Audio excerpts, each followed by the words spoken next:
Okay, now before we get into this video, if you're not subscribed to this channel, please subscribe and like this video. I find good stuff and I try to tell people about it. So in this case, I found something that's very interesting. So I made a video in the past talking about how I believed that Pokemon like Lugia and some of the other Pokemon were actually originally planned even sooner than their original, like, you know, when they were finalized into the games and all that. Like Pokemon like Gen 2, Lugia was in Gen 2. But what if I told you that Lugia, as well as some of the legendary Pokemon like the legendary dogs, very well could have been even sooner if they would have been, you know, right around the time when they were originally created. So this is what's really interesting. Okay. So if you look at the Space World 1997 space demo, there was a lot of Pokemon that were in that game that were not in the original Pokemon Gold and Silver. Okay. So how about this one? When Pokemon was originally created in Gen 1, you have a lot of ideas that have been scrapped. This much we know, cartridge limitations, and the game designers had a lot of ideas done ahead of time. Lugia, Raikou, Entei, Suicune, some very good examples. Ho-Oh as well. And there's been speculation that maybe they could have probably at one point been planned for Gen 1, or they were created right around the same time when Gen 1 was created. But they weren't in the games, but because they were pushed off to the second games. So here's what's really interesting. Okay, so if you actually go back and look at how many Pokemon were originally planned for Gen 1, this is where it gets interesting.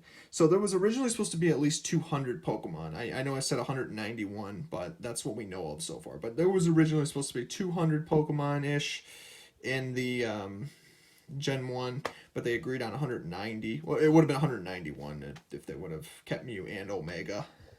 But basically, this is what we know so far. So, right around Gen 1, there was 191 Pokemon that were supposed to be in it. Maybe a little bit more. And then later on, Gen 2 would have had like hundreds. Like I'm still trying to figure this out, but it's like they said that it was roughly around like hundreds of Pokemon they've scrapped. So far, the number I've been able to find is it's possible they might have had up to 600 something Pokemon that they originally scrapped. This is including designs they reworked and might have been something else. But again, because of a 255 binary limit, 8-bit, you know, it crashes on an integer of 256. Unless you're like somebody who's really good at like reprogramming stuff into like a 16-bit sort of like hex bit editing and all that, or however you say it. You know how this stuff goes. You know, like you can only go to a certain integer in bits and bytes and all that. Okay, so I don't think it's impossible. They could have got around it somehow, but you know they definitely would have had to have figured out what they wanted to do.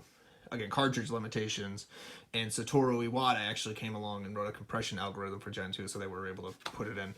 But this is what's really interesting, though. There is no doubt that Satoshi Tajiri, again, the creator of Pokemon, stated many times that when they were creating the games, that there were a ton of ideas they had even before the games themselves even came out. And we know this. We have proof. You know, again, you even have the creator himself that's confirmed it. So, but here's where it gets interesting, though. So let's go back to Gen 1. So when Gen 1 was created, there was 151 Pokemon. And now, let's talk about the 40 Pokemon that were originally scrapped. Now, I got a video on this channel to kind of give you an idea of like some of the Pokemon that were scrapped, maybe reworked into something else. Again, the Helix Chamber, we can thank them for that. There definitely is reason to believe it's true. Because they actually did say that it did come from Nintendo's actual, you know, their servers. So somebody had it saved at one point on their servers. And then there was another source code leak, so they leaked even more information. So, you know, it's like the more data we find, the closer we get to it. So basically, this is what we know. So if you play Pokemon Gen 1, there's the original 151, and then there was roughly 40 more Pokemon that were scrapped. Within those 40 Pokemon, not the first set of 40, they were eventually replaced by another 40 Pokemon. These are the 40 Pokemon we're going to talk about in this video. Some of those 40 Pokemon were actually 40 Pokemon that were actually in Gen 2. Gen 2 Pokemon like Lugia, Ho-Oh, Suicune, Entei, Ho-Oh. Now here's where it gets interesting. If you actually play the Space World 1997, the very first Space World demo of Gold and Silver that we know of, you will find out that there were a lot of different designs in those games, and a lot of Pokemon that were originally scrapped in those games too. Now, at the same time though, there's a 1998 and a 1999 Gold and Silver space demos that we know of so far. So there's even more Pokemon that have been scrapped. But here's the point I want to make though, to avoid a long story short, and a confusing one. So we don't keep going overboard with, which Pokemon were scrapped, which ones were delayed.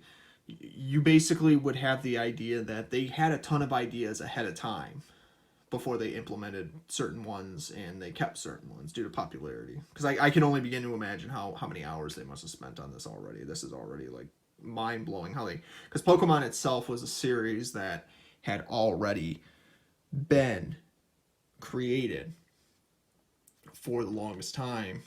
They just had cartridge limitations that were, raising them to... They wanted to use the ideas they came up with, but at the same time, though, they really had to pick which ones they wanted to keep, though, because the debug tools and all that took up space. But once they took those out of the game, now they had more cartridge space, but only so much, though. So what do? Yeah. So anyways, this is what we know so far. So when Pokemon was created, okay, they had Lugia, Ho-Oh, Entei, Raikou, Ho-Oh, and Lugia. So those 5 legendaries, the ones that were in Gen 2. Very well could have been planned for Gen 1 up until a certain point, because there's evidence to believe that, okay, there's a video on YouTube that if you take the Gen 1 cartridge and you dig through the missing no data that is actually saved in the game, you will get Gen 2 Pokemon. This is a proven fact. So if you take that data, and this is not as far as fetch as it sounds, because if you actually compare, okay, so there's a website, and I'm going to put it somewhere in this video if you haven't already seen it. There are people out there that have actually proven that, remember how I said in Gen 1 there was a second set of 40 Pokemon that were somehow scrapped, and there were, well, 39 of them roughly. Omega could have just replaced Mew, so that's where you're getting the 191 instead of...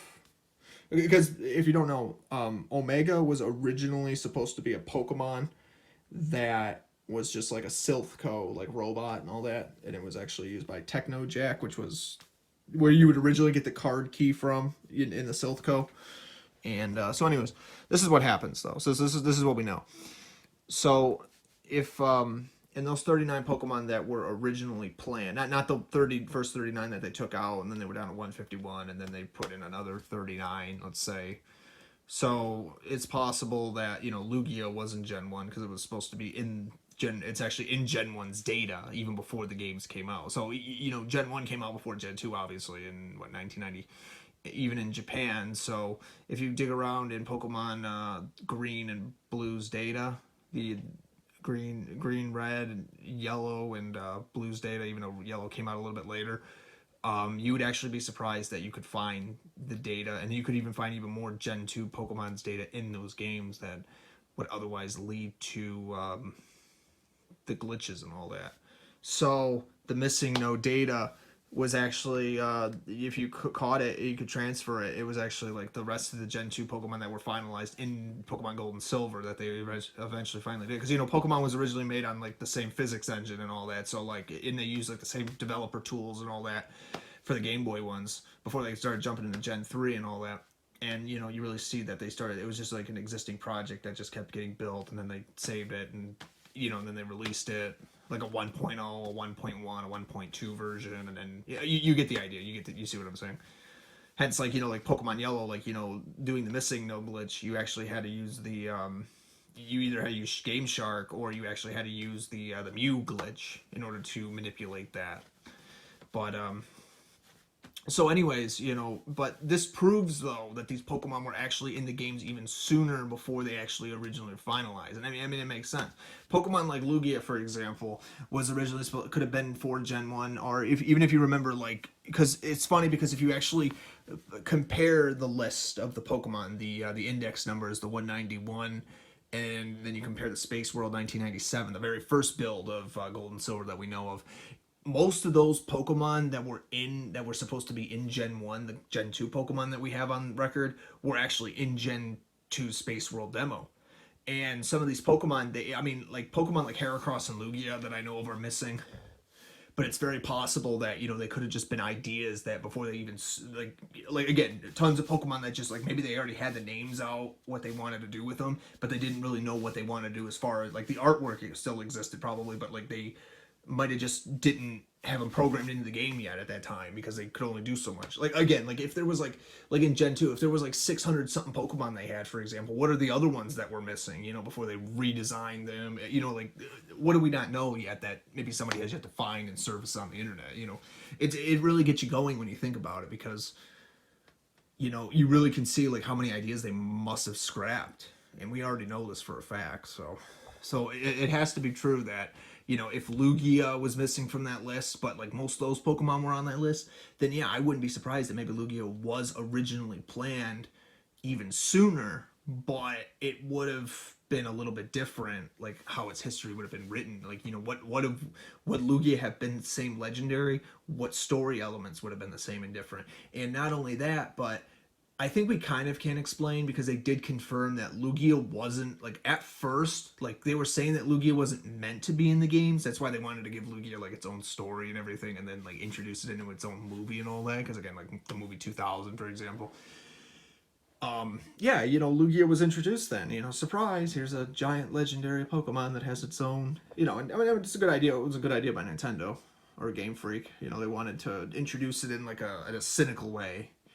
You know, kind of like Mew. You know, nobody knew who Mew was, and eventually somebody found it in the data, and it was added at the last second. But Mew being like I mean, we could use the story of Mew for an example. You know, they had the idea for a long time, but it wasn't implemented until a long time later. Like, I'll give an example. Mew was technically, even though Mew was one of the very last Pokemon that was technically added to the games, Mew was actually the very first Pokemon that was trademarked, if you didn't know that. Just like Rhydon was actually the very first Pokemon that was drawn, and Bulbasaur was actually technically the very first Pokemon that was in the index.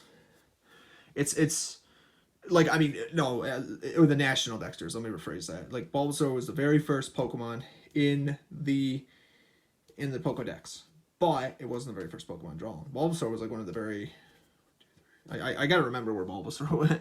I think, if I remember correctly, I think even Ivysaur was actually drawn before Bulbasaur, and Ivysaur looked completely different. Here's something you probably didn't know. If you actually look at the back sprites for Gen 1, they used the original Venusaur, but the same back sprite that we see, they kept the beta back sprite for Venusaur, but, like, at the same time though, but they decided to redo, like, when we see Venusaur, like, it's standing on its legs and all that. Venusaur looked a lot different compared to its original counterpart and all that, and it even had a different cry and everything, and it was really interesting, actually. I think Bulbasaur even had an original one too, but you know, yeah, but again, different ideas, different stuff, and then this is what we got in Pokemon. So it's pretty cool, actually. So again, with Lugia, does it surprise me that Lugia was probably originally planned even sooner than what we originally got? Not at all. I wouldn't be surprised in the slightest. But it does make you wonder, though, you know, what if Pokemon Gen 1 had Lugia, Ho-Oh, Entei, Raikou, and Suicune? Is it very possible that Gen 1 was originally supposed to be, like, you know, we were, like, kind of like what they did with 1997 Space World Demo, where, like, you could go to the Kanto, that little part of the Kanto region, and all of the Johto region was Japan, you know, kind of like they did with the map and all that? Or would Kanto have been the same way, sort of? I mean, some people might speculate a little bit differently, might say it's just that section of Japan, but, you know, because as far as we know, the beta map was completely different compared to what we finally got. But at the same time, though, you know, we can look at, they didn't change it too much, because I guess from what Satoshi Tajiri did state, that most of the ideas that they did use at one point were the ones they originally wanted to keep. And so Pokemon didn't really change too much when they really started designing it. Like, I mean, aside from cartridge limitations, but as far as, like, the original ideas they had, like, you know, these Pokemon would be the champions, and these would be the Pokemon that you'd find at this area, you know, like, I mean, maybe some ideas were moved around, but, like, you know, but for the most part, it was, like, pretty the same. Like, I'll give you an example, like, you know, like, if you don't know, in Gen 1, Mewtwo was originally supposed to be, they took him out of the Cerulean Cave, and he was in the Silphco, and there was supposed to be a boss rush there. Silphco was a little bit different. Blaine was originally different. The Silphco Chief was different. Giovanni was after the Master Ball because, you know, he wanted to catch Mewtwo, but he also wanted he also wanted Mewtwo out of the Silph-Co. So that explains why Giovanni was so persistent towards the Silph-Co. Didn't really know what he wanted to do with it. Then you had the idea that, Moltres was actually moved to the Cerulean Cave. That's why you don't need to beat the Elite Four anymore to get to it.